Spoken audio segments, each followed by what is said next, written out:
It was a little more than 1 year ago that our country faced a potentially devastating crisis in our auto industry. Over the course of 2008, the industry shed 400,000 jobs. In the midst of a financial crisis and deep recession, both General Motors and Chrysler, two companies that for generations were a symbol of America's manufacturing might, were on the brink of collapse.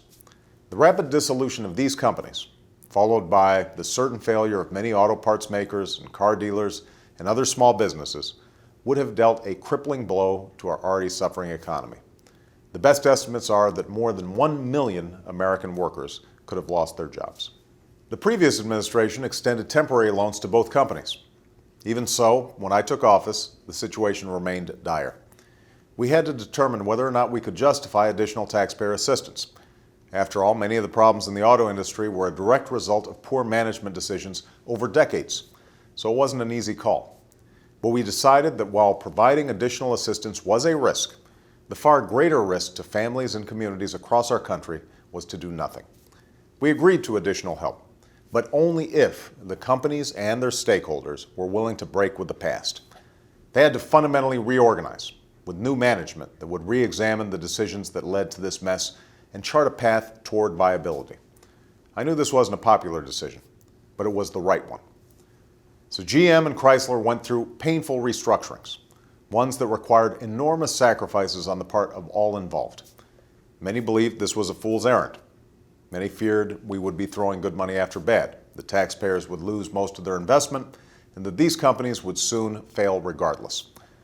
But 1 year later, the outlook is very different. In fact, the industry is recovering at a pace few thought possible. Just this week, we received some encouraging news.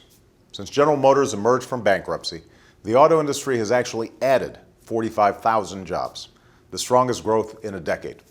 And Chrysler announced an operating profit in the first 3 months of this year.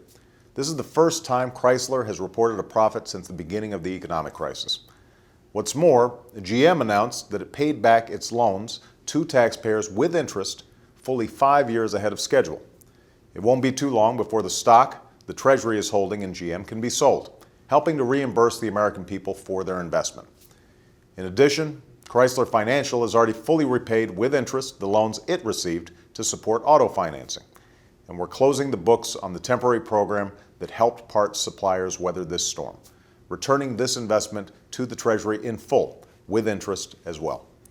Finally, we're bringing to an end many of the emergency programs designed to stabilize the financial sector and restart lending so folks could finance cars and trucks, as well as homes and small businesses. On Friday, in fact, the Treasury Department informed Congress that this financial rescue, which was absolutely necessary to prevent an even worse economic disaster, will end up costing taxpayers a fraction of what was originally feared.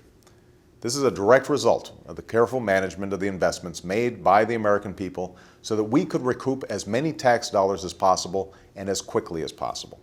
These steps, as well as others we've taken, have meant that millions of people are working today who might otherwise have lost their jobs. But these steps were never meant to be permanent. As I've said many times, I did not run for president to get into the auto business or the banking business. As essential as it was that we got in, I'm glad to see that we're getting out. At the same time, even as we've come a long way, we still have a ways to go. The auto industry is more stable today, and the economy is on a better footing. But people are still hurting.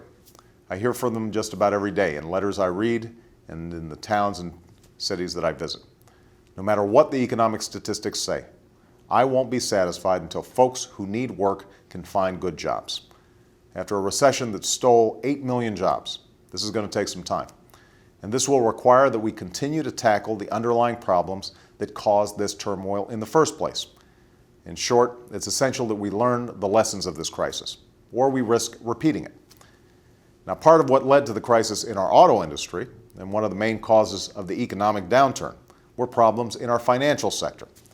In the absence of common sense rules, Wall Street firms took enormous, irresponsible risks that imperiled our financial system and hurt just about every sector of our economy.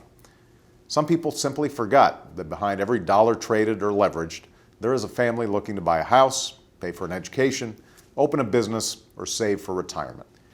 That's why I went to New York City this week and addressed an audience that included leaders in the financial industry. And once again, I called for reforms to hold Wall Street accountable and to protect consumers. These reforms would put an end, once and for all, to taxpayer bailouts.